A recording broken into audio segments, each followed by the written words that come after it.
Hello everyone, I'm Alia Saad. On behalf of my team, I welcome you to the presentation of our work titled HotFoot, Foot-Based User Identification Using Thermal Imaging. Thermal cameras go beyond the regular RGB cameras. In addition to their independence of light sources, thermal cameras could capture not only object temperatures within the field of view, but also the heat traces after leaving the scene. There are several works on thermal imaging and HCI, most notably 2 studies showing the ability of thermal imaging to identify people using the thermal traces of their handprints and to verify a person's duration of stay in a room based on their feet heat traces.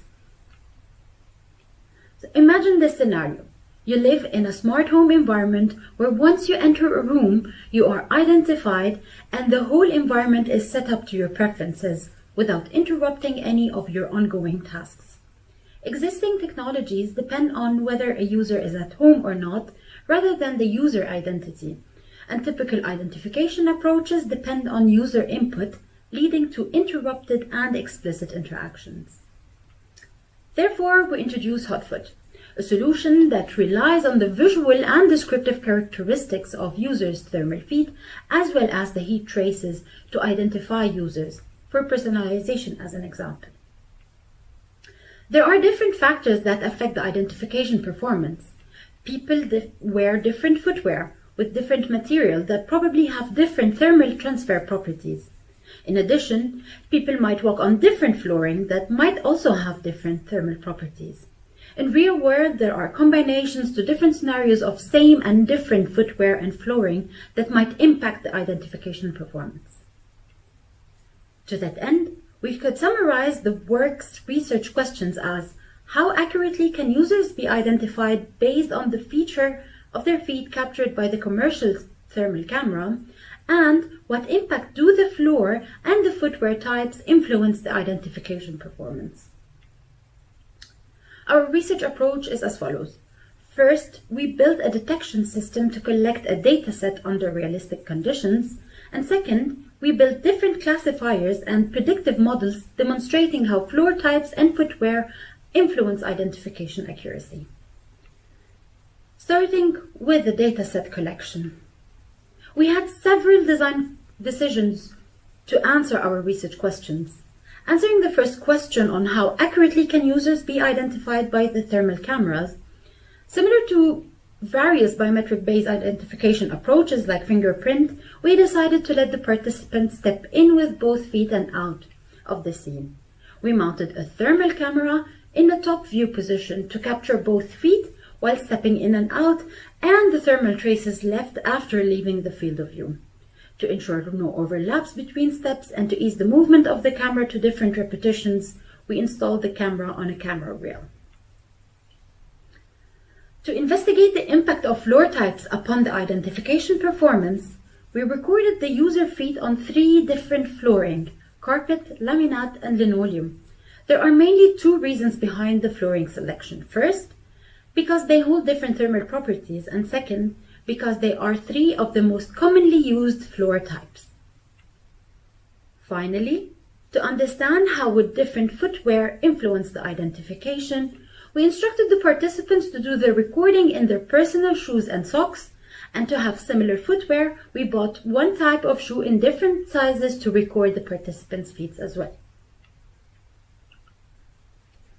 21 persons participated in our study. They all had 2 feet and reported no health problems affecting their temperature. We recorded 3 repetitions for each of the 3 flooring and 3 footwear conditions, resulting in 27 recordings. And while recording, we marked 3 different regions per foot: toe, middle, and heels, as they have different heat distribution. We set a threshold to mark the step-in of the foot in the scene. With regard to feature extraction, we considered the descriptive features extracted from the different regions and the foot as a whole. We also calculated the decay time, the time that the heat traces take to fade away. In addition, we considered the visual features from the camera. We applied different pre-processing steps such as filtering and edge detection to give to the SIFT feature extractor. The next step is then the classifiers. We model the task of biometric identification as a multi-class classification problem, where a feature vector was fed into a classifier to predict one of the 21 classes that correspond to the identity of the participant. Following the aforementioned use case combinations, we designed 4 different classifiers with possible combinations of floor and footwear dependency. We used random forest, a shallow yet highly interpretable technique that showed the best results with our dataset. And for evaluation, we used area under the curve, showing the ability of the classifier to distinguish between classes, and F1 score, which is a weighted average of precision and recall. Last step is evaluation and observation. While observing the classification performance per condition, we found that the footwear-dependent, floor-dependent outperformed other classifiers with an AUC of 96% and F1 score of 64%, which was expected as the training and testing was on samples from the same footwear and floor conditions. While the footwear-independent, floor-independent performed less compared to other classifiers with an average AUC score of 91.7% and F1 score of 51.2%, which was also expected because the training and testing was based on leaving one sample out from each floor and footwear. However, we expect that this model can be generalized to any new floor and footwear. When we evaluated the performance based on the feature set, we observed a significant performance improvement when training with both descriptive and visual data than each feature set individually. But independently, descriptive features outperformed the visual one. Finally, to assess feature importance, we used SHAP algorithm to investigate the importance of features on the performance of the footwear-independent, floor-independent models trained on the visual-only and the descriptive-only feature sets. We found that in both feature sets, toes and heels areas significantly contributed to correctly predicting the identity of participants. To conclude, we introduced HotFoot, a method to identifying user using the descriptive and visual features of their feet unobtrusively. We modeled 4 classifiers to different combinations of floor and footwear variations.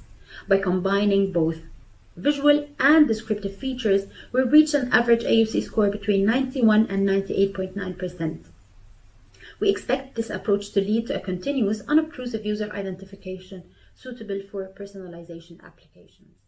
Thank you for your time.